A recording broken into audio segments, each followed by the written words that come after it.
Hoje vamos apresentar a quarta parte da série de vídeos sobre equações de Maxwell e relatividade especial. Então hoje finalmente feito que nos 3 primeiros vídeos nós discutimos qualitativamente e quantitativamente cada uma das equações de Maxwell, né? No vídeo de hoje eu vou mostrar como a solução das equações de Maxwell, num caso particular, implica no surgimento de um tipo específico de onda, que é a que a gente conhece como onda eletromagnética.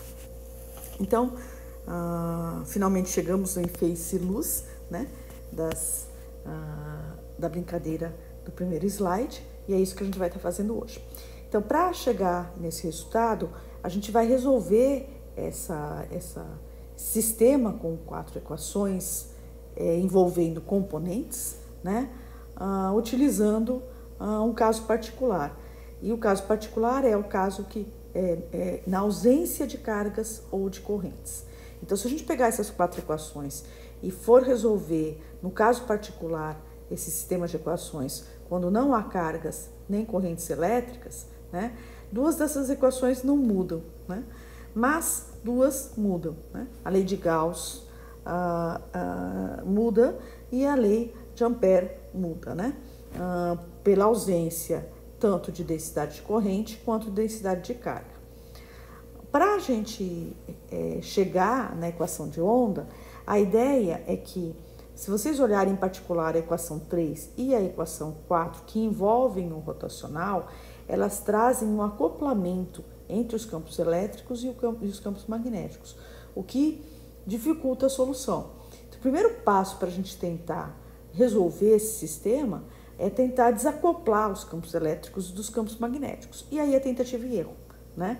Então, eu falo que brinco com os estudantes que a física, pelo menos a solução matemática dos problemas de física, envolve, né, um monte de... uma caixinha de truques, né, que a gente faz, dependendo da situação. Então, o que a gente vai fazer? Eu vou propor um truque aqui. Mas professora Silvana, por que é esse truque? Vocês vão ver mais para frente que faz todo sentido ser esse truque, se o objetivo é desacoplar as 2 equações. Mas, por enquanto, eu só vou propor o truque aqui. Então, o que vai ser proposto? A gente vai aplicar como primeiro passo da solução desse problema de desacoplar os campos elétricos e magnéticos dessa equação, a gente vai propor aplicar o rotacional na terceira das equações. Lembrem, o rotacional ele é um produto vetorial, portanto importa a ordem, né? Mas uma das componentes é um operador diferencial, né? Que é o nabla. Então, eu tenho que aplicar isso pela esquerda, por quê? Porque ele tem que ir sobre o campo elétrico, então eu não posso aplicar pela direita. Além disso, eu estou tratando de uma equação, então se eu aplico o rotacional do lado esquerdo da equação, eu tenho que aplicar o rotacional do lado direito da equação. Mas daqui uns 2 minutinhos a gente vai entender por que a gente tem que fazer essa conta, tá? Então, quando a gente aplica o rotacional dos 2 lados da equação, né, eu vou resolver cada um dos lados em separado, tá? Então, o lado esquerdo da equação, ainda no primeiro passo, eu vou reescrever esse duplo produto, duplo rotacional, digamos assim, né, o rotacional do campo elétrico, usando uma identidade vetorial, tá?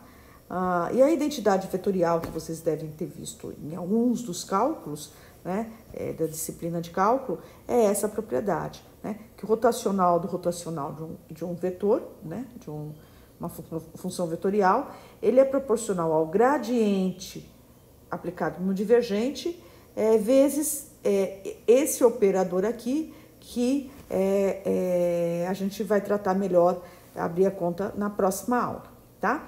Então, o que a gente faz? A gente substitui o lado esquerdo dessa equação na equação que a gente quer desacoplar. Então, fica isso, né? Fica o gradiente do divergente de E menos o laplaciano de E, esse é o nome que é dado por esse nabla ao quadrado, tá? É igual a menos o rotacional da derivada temporal do campo magnético, certo? Esse é o primeiro passo. Aí, chegamos nessa equação. Só passei para o próximo slide a mesma equação, tá? O que eu vou fazer agora? O segundo passo agora envolve utilizar as equações de Maxwell, certo? A primeira equação de Maxwell que a gente usa é para trabalhar o primeiro termo. Lembra que a gente já está aparecendo aqui o divergente de E, né? Se a gente lembrar, o divergente de E, né? Ele, nesse caso, em geral, ele é proporcional à densidade de cargas. Mas nesse caso particular que a gente está resolvendo, a densidade de cargas é zero. Então, quando a gente faz isso, né? A gente desaparece com uma das componentes do lado esquerdo da equação. E chegamos a, né? Menos nabla 2E igual a menos. Aqui, eu já fiz uma passagem também do lado direito, né? Se as funções campo elétrico e campo magnético forem bem comportadas, né, sem singularidades e coisas assim, a gente pode inverter a ordem das derivadas aqui. Então, a gente pode primeiro calcular o rotacional do campo B, para depois calcular a derivada parcial. Por que a gente faz isso? Porque a gente tem também uma equação de Maxwell que associa o rotacional do campo magnético ao campo elétrico. No fundo, é por isso que a gente lá no primeiro passo calcula o rotacional, né? Multiplica os dois lados da equação pelo rotacional. Por quê? Porque a gente quer desacoplar o campo elétrico do campo magnético. Em outras palavras, o que a gente faz é isso aqui. A gente usa que o rotacional de B é 1 sobre C ao quadrado del I del T, né? Substitui na equação. E aí a gente chega, né? Se o rotacional de B é a derivada do campo elétrico, a gente chega nessa equação que diz que o Laplaciano de E é igual a 1 sobre o C ao quadrado, a segunda derivada temporal do campo elétrico, né? Essa equação aqui, se vocês lembrarem de Física 2, né? Em Física 2, quando você resolve, por exemplo, o problema da corda em uma dimensão, a equação que surge para a corda, né? Associada com as forças presentes na corda, a equação que surge ali é uma equação que envolve a segunda derivada espacial, né? E a segunda derivada temporal. E também traz a velocidade da onda que está ali. Então, essa é uma equação de onda.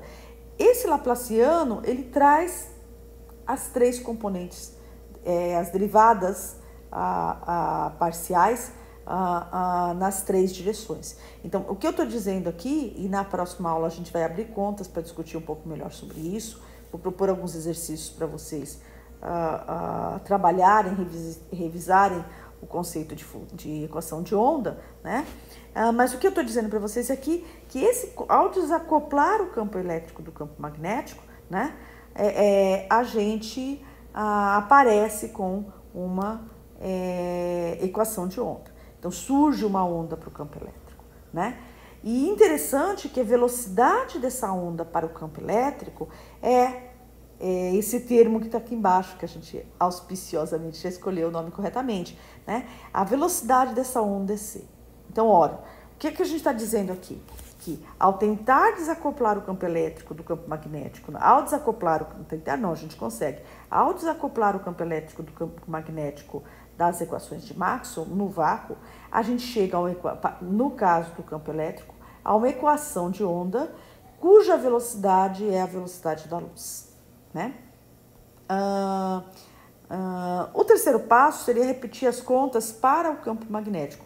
É basicamente o mesmo procedimento, tá? Cálculo rotacional, só que vocês vão inverter as duas equações. Eu vou deixar isso como exercício para vocês fazerem, tá? E a gente chega exatamente na mesma equação, que é uma equação de onda para o campo magnético. Então, resumindo, o que a gente viu até aqui é que quando a gente resolve desacoplar, a gente desacopla os campos elétricos e campos magnéticos, o que surgem são duas equações de onda que têm a velocidade da luz, né? Tanto para o campo elétrico quanto para o campo magnético. Então, a matemática diz isso, né? Tem algumas outras propriedades dessas equações que a gente vai discutir no próximo vídeo, mas a matemática diz isso. O que é isso, né? Então, agora a gente para e vai tentar entender o que significa isso. E para entender o que significa isso, a gente precisa voltar um pouco no tempo e entender o que estava acontecendo no período que Maxwell propõe isso, tá? O que se tinha né, conceitualmente a respeito de onda, até a descoberta que o Maxwell traz, né? Então, o que se tinha? Tem que se ter em conta que até o advento da equação da onda eletromagnética, a definição de onda que se tinha era a onda mecânica. Por exemplo, onda de som, né? A onda numa corda, onda na superfície de um rio, né? Então, isso era exemplo de onda que se tinha até chegar nas equações de Maxwell. Ou seja, como vocês ensinam e aprendem no ensino médio, né? Que onda precisa de um meio para se propagar. É energia que se propaga no meio. Então, eu dou um exemplo. O que é uma onda que a gente fala que é uma onda mecânica? Então, o exemplo clássico de uma onda mecânica é quando a gente vai, por exemplo, num estádio de futebol, né? E a gente brinca de ola no estádio de futebol, né? O que é ola? Aquela brincadeira, se o estádio estiver lotado, melhor ainda, né? Que levanta uma pessoa, senta, levanta outra, senta, né? E essa onda de movimento das pessoas percorre o estádio. É interessante, se vocês cronometrarem o tempo que demora, você levanta, por exemplo, você vai brincar da ola, você levanta a primeira vez e senta. O tempo que a onda, a informação de levantar e sentar percorre o estádio é muito pequeno. É da ordem de segundos, né? Então, é muito mais rápido que você percorrer o estádio inteiro, né? Então, o que é uma onda mecânica? Ela precisa de um meio para se propagar, né? E ela não carrega matéria, ela carrega informação. Não é você que sai correndo pelo estádio. Você sobe e desce. O teu movimento é um movimento vertical. E a onda se propaga na horizontal, na circunferência do estádio, né? Se o estádio for uma circunferência. Então, o que se tinha até a época é esse conceito de onda, que precisa de um meio para se propagar. E, inclusive, isso era um grande debate que se tinha quando se discutia a natureza da luz, né? Que é o que a gente vai trazer aqui. Então, o que se tinha era onda do tipo onda mecânica. E aí, existia uma grande polêmica na época, que se arrastou por séculos, que é do que a luz é feita, qual é a natureza da luz, né? Então, entendendo que onda era uma onda mecânica, sempre quando a gente vai discutir esses fenômenos nas teorias clássicas, a gente tem que fazer uma escolha. Se a gente vai interpretar o fenômeno com uma teoria de partícula, ou se a gente vai interpretar o fenômeno com uma teoria de onda. Então, quando se discutia a natureza da luz, se discutia, mas luz é partícula ou luz é onda? Então, Newton, né, acreditava que luz era partícula. E ele acreditava e propõe uma teoria que utiliza a ideia de partícula para explicar efeitos como reflexão, refração e outros efeitos, né? E essa ideia de que a luz é feita de partículas, né, que Newton defendia, ela vai se manter durante um tempo, e ela tinha um forte argumento a favor da teoria de partícula e contra a teoria ondulatória, que se a luz é onda, só existia a onda mecânica na época de Newton, né? Como ela se propaga? Que onda é essa? Se entre o céu, o sol e a Terra tem vácuo, né? Então, o grande argumento contra a teoria ondulatória para a luz a gente só conhecia na época a onda mecânica. Então, que onda, o que é isso que não precisa de um meio para se propagar, né? Então, olha a grandeza da descoberta do Maxwell. Aí, por outro lado, né, no início do século XIX, né, a gente tem cientistas, né, que vão explorar o caráter ondulatório da luz, né? Então, Huygens e Young vão trabalhar a ideia de interferência, vão mostrar que raios luminosos, né, têm propriedades ondulatórias, em particular propriedades de interferência e difração, né? Essas propriedades elas são explicadas pela teoria ondulatória. Então, se a gente quiser, eu já até abri o slide aqui, só que ele demora um pouquinho. Isso. Então, eu vou pôr já direto os fenômenos vou pôr com duplas fendas, tá? Que eu acho que funciona melhor. tá? Então, aqui nesse simulador do FET Colorado, a gente tem água, tá? Água, aqui nessas caixinhas da direita, água, som e luz. Eu vou pôr direto luz, porque eu acho que é mais fácil de explicar. Então, eu vou clicar aqui em luz, tá? E aí eu vou pôr, o que é isso? É uma fenda, e eu vou pôr essa fenda com 2 aberturas. Então, de fenômenos mecânicos, de ondas mecânicas, a gente sabe que esse tipo de fenômeno, ele desenvolve um padrão de interferências, onde tem regiões onde você vai ter interferência construtiva das ondas e tem regiões onde você vai ter interferência destrutiva. Isso para onda no rio, né, se sabia, né, para ondas do tipo mecânicas. O que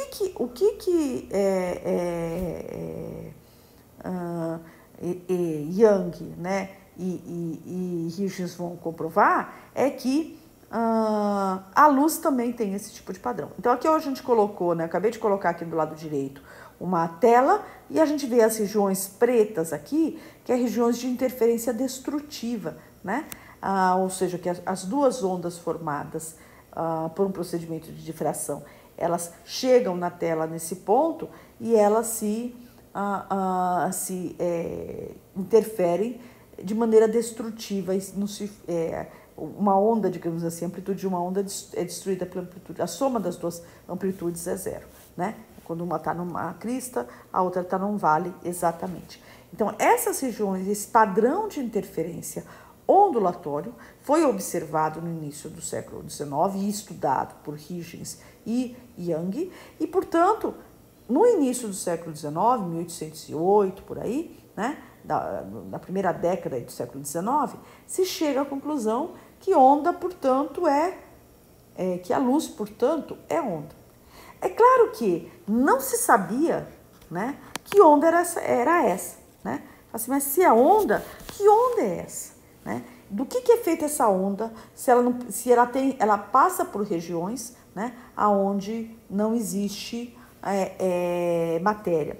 É importante falar que tanto existia essa discussão quando se falava da natureza da luz, como discutindo a natureza dos fenômenos térmicos, né? Então, os argumentos, né, usados para justificar algumas teorias na época, quando se falava da natureza do calor, estavam associados também o que era, de que forma se propagava o calor do Sol para a Terra, né? Então, veja como, de novo, a gente está sempre recordando isso, como a construção de um conceito simples, hoje, né? Ela demorou séculos da humanidade, né? De vários cientistas muito capazes, né? Debatendo sobre um conceito específico. É importante a gente entender que a ciência é feita dessas polêmicas, desses vai e volta, né? A respeito da construção de um conceito. E a gente vai agora mostrar que a onda que a luz é onda, né, com a teoria eletromagnética, vai achar que está tudo resolvido, que Newton estava errado, digamos assim, e aí depois a gente vai vir com o advento da mecânica quântica, que vai trazer o caráter tanto ondulatório quanto corpuscular da luz, né? Vai revisitar a natureza da luz, agora com o olhar da mecânica quântica. Isso a gente já vai estar falando do século XX, mas isso é outra história, né? Então, onda ou partícula, né? Essa polêmica se a onda ou partícula estava acontecendo, e era isso que se vivia na época do Maxwell, né? Essa discussão, se é onda, do que era feita essa onda? Se ela não precisa de um meio para se propagar. E aí entra Maxwell. O que o Maxwell vai dizer, né? Ora, que é o que a gente vai estar vendo a partir da próxima aula, né? Que a gente vai ver que essas equações que estão aqui, né, do campo elétrico e do campo magnético, elas são um outro tipo de onda, que não pede um meio de propagação. E a maneira de entender isso, né, a gente vai estar vendo que onda é essa, né, a gente vai estar vendo na próxima aula. Mas eu posso já adiantar aqui que isso tem a ver com cargas aceleradas, quando a gente chacoalha cargas, né?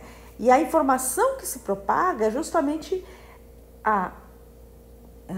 a variação do campo elétrico e magnético, que agora a gente vai chamar de campo eletromagnético, devido ao movimento acelerado dessas cargas, né? Então, elas vão irradiar ondas eletromagnéticas. Isso a gente vai estar vendo na nossa aula. E um outro ponto interessante que está aí, né? A gente vai aprofundar a partir da próxima aula qual é o referencial onde a velocidade da luz é c? Então, se vocês olharem, esse problema em particular, né, quando a gente resolve o problema de uma corda, a gente fixa uma origem de um sistema de coordenadas e estuda a velocidade da corda em função num particular referencial, né, associado com um particular sistema de coordenadas. A questão é que aqui a gente não trata de referencial, né? Surge que a velocidade da luz ela é c, independente do referencial que eu esteja olhando. O que eu quero dizer com isso? É que a velocidade da luz, como sendo uma velocidade limite, né, independente de referencial, ela já estava, né, nas equações de Maxwell.